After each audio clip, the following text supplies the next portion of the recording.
All right, everyone, a scandal involving the lieutenant governor of Virginia. Now, of course, Northam, he had the blackface picture and his moonwalk moment there and all that other shit. I don't think he's resigned yet, although he did apparently tell some of his staff and stuff, yeah, I'm considering it. And it's like, this fucking shitter, get off the pot, dude. Either say, I'm stubborn and I want the Democratic Party to get fucked in 2020 by losing the state of Virginia, or I'm resigning. Yeah, Fairfax can take over. Oh, whoops, wait, now Fairfax has his own scandal. It turns out that as of 2004, there's a sex assault allegation against him. Now, this is ages old. It supposedly happened at the DNC, I believe, like you know, when they were meeting or something. And it's an old case. This involves a person who is a lifelong Democrat, so it doesn't appear to be politically motivated. Despite the fact that I consider people innocent until proven guilty, the Democrats, especially the left-wing Democrats, don't really do that. They've been instrumental in promulgating the sort of witch hysteria of today, which is men are rapists, men are evil, and stuff like that. And so I'm not really that surprised that, you know, Fairfax's response, normally for something that old, if it came out at all, he wouldn't justify it with a response. In today's day and age, though, he's come out and he actually justified it in order to refute it. The problem is that made it trend. That made it go viral because, of course, there is political opportunism involved. Yes, Republicans want to jump down his throat because they're looking at a situation where Northam is either a lame duck or resigns.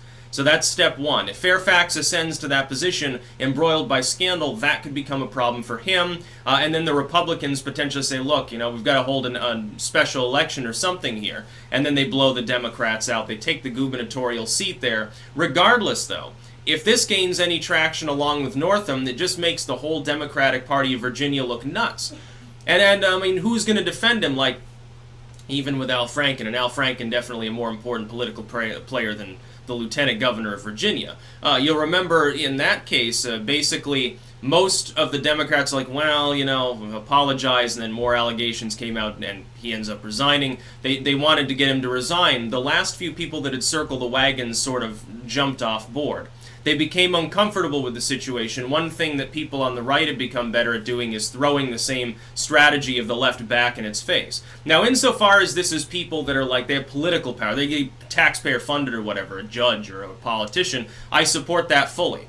Because they should be held to a higher standard than the rest of the population. Insofar as you're talking about some random person, you know, from off the street, the witch hunt mentality really gets old quick, and it's dumb, and it's unhelpful. It's also been weaponized. We know this in some cases. You've got false allegations against people used for various purposes, whether they be political or not.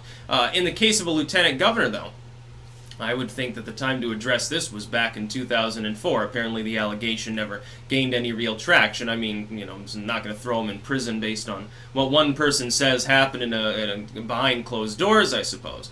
But for those same people on the left, you know, and increasing, Virginia's a hotbed of this because DC suburbs. And you've got those yuppies, basically, on the liberal side, you know, the social justice yuppies, you could call them, in and around the Beltway.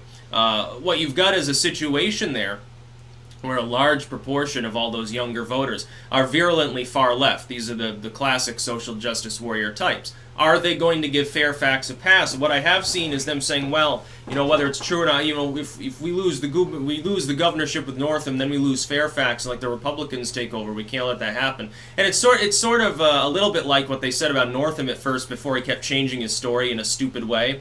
It's like, oh yeah, but we have to support him because the alternative is worse because the Republicans want women barefoot in the kitchen and stuff. It was very, very funny at the time. Of course, it's a silly situation anyway. It just makes the whole government of Virginia look totally corrupt. And probably is. I mean, you know, it's a relatively important swing state. You can imagine that people that get entrenched in positions of power there probably want to hold on to them. They're sort of like, you know, pawns on steroids for the DNC or even the RNC, to be truthful. Someone in that sort of position has a lopsided amount of power because of specifically the state in which they are governing. It's like governor of Vermont. Who fucking cares? Even if Vermont had the population of a state like Virginia, far left, not so important, not really in play in national politics, basically just sends representatives that are going to be hyper-partisan into Congress. That's basically its power. When you have a swing state, that's not the way that it operates. And remember, virtually every major liberal figure has called on Northam to resign. because of the focus being on this state now, because of the magnitude of that particular scandal, that means that more people are also seeing Fairfax scandal. And this, by the way, this kind of negates the concept that the Northam blackface thing was a cover for infanticide comments. Which, I mean, yeah, some people definitely looked askance to that. I certainly did. I'm like, what the fuck is he talking about? But some people didn't really care. You know, people on the left, they're like, yeah, you know, they'll wiggle around and say, well, that's not really what he meant. What he's talking about is like, aborting like hyper fucking deformed fetuses or something, which isn't exactly what he said. But okay, they give him a pass. They can't give him a pass on the blackface though. None of the liberal commentators did. None of the, as far as I know, there are no federal level Democratic politicians backing Northam.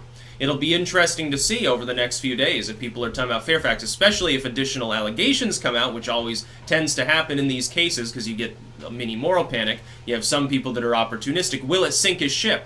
Because those same Democrats wanted to not nominate Kavanaugh on far less than this. Well, it's basically the same. It's one ages-old allegation that's not borne out by any additional evidence. That's basically all it is.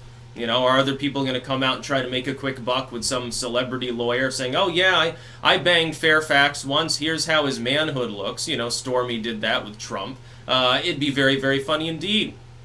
By the way, I have a little bit of a cold today, so I'm going to keep these videos a bit short. But yeah, that's my reading of it. It'll be interesting to see if the Democrats will defend him.